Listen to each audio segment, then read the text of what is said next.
ओम नमः भगवते वासुदेवाय नमः।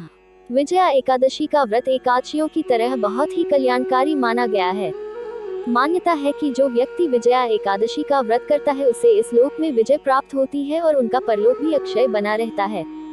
जरूर सुने विजया एकादशी की संपूर्ण व्रत कथा। धर्मराज युधिष्ठिर बोले, हे जनार्दन, फाल्गुन मास के कृष्ण पक्ष की एकादशी का क्या नाम है तथा उसकी विधि क्या है? कृपा करके आप मुझे बताएं।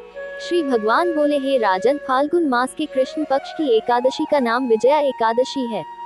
इसके व्रत के प्रभाव से मनुष्य को विजय प्राप्त होती है। यह सब व्रतों से उत्तम व्रत है।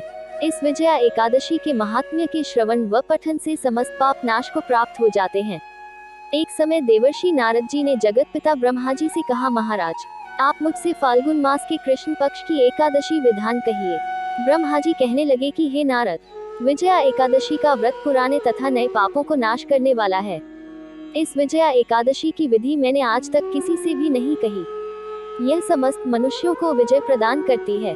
त्रेता युग में मर्यादा पुरुषोत्तम श्री रामचंद्र जी को जब 14 वर्ष का वनवास हो गया, तब वे श्री लक्ष्मण तथा सीता जी सहित पंचवटी में निवास करने लगे।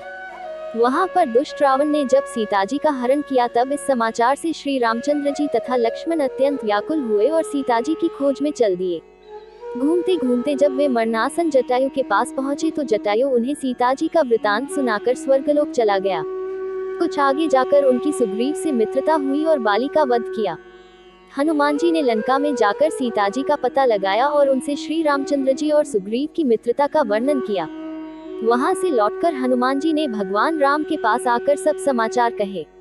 श्री रामचंद्र जी ने वानर सेना सहित सुग्रीव की संपत्ति से लंका को प्रस्थान किया। जब श्री रामचंद्र जी समुद्र से किनारे पहुंचे, तब उन्होंने मगरमच्छ आदि से युक्त उस अगाध समुद्र को देखकर लक्ष्मण जी से कहा कि इस समुद्र को हम किस प्रकार से पार करेंगे? श्री लक्ष्मण ने कहा, हे पुराण पुरुषोत्तम, आप आदि पुरुष हैं, सब कुछ जानते हैं। यहाँ से आधा योजन दूर पर कुमारी द्वीप में वग्दलभ्य नाम के मुनि रहते हैं। उन्होंने अनेक ब्रह्मा देखे हैं, आप उनके पास जाकर इसका उपाय पूछिए। लक्ष्मण जी के इस प्रकार के वचन सुनकर श्री रामचंद्र जी वग्दलभ्य ऋषि के पास गए और उनको प्रणाम करके बैठ गए। मुनि ने भी उनको मनुष्य रूप धारण किए हुए पुराण पुरुषोत्तम समझकर उनसे पूछा कि हे राम, आपका आना कैसे हुआ? रामचंद्र जी कहने लगे कि हे ऋषि, मैं अपनी सेना सहित यहाँ आया हूँ और राक्षसों को जीतने के लिए लंका जा रहा हूँ। आप कृपा करके समुद्र पार करने का कोई उपाय बतलाए, मैं इसी कारण आपके पास आया हूँ। वग्दलभ्य ऋषि बोले कि हे राम, फाल्गुन मास के कृष्ण पक्ष की एकादशी का उत्तम व्रत करने से निश्चय ही आपकी विजय होगी, साथ ही आप समुद्र भी अवश्य पार कर लेंगे। इस व्रत की विधि यह है कि दशमी के दिन स्वर्ण, चांदी, तांबा या मिट्टी का एक घड़ा बनाएं। उस घड़े को जल से भरकर तथा 5 पल्लव रख वेदिका पर स्थापित करें।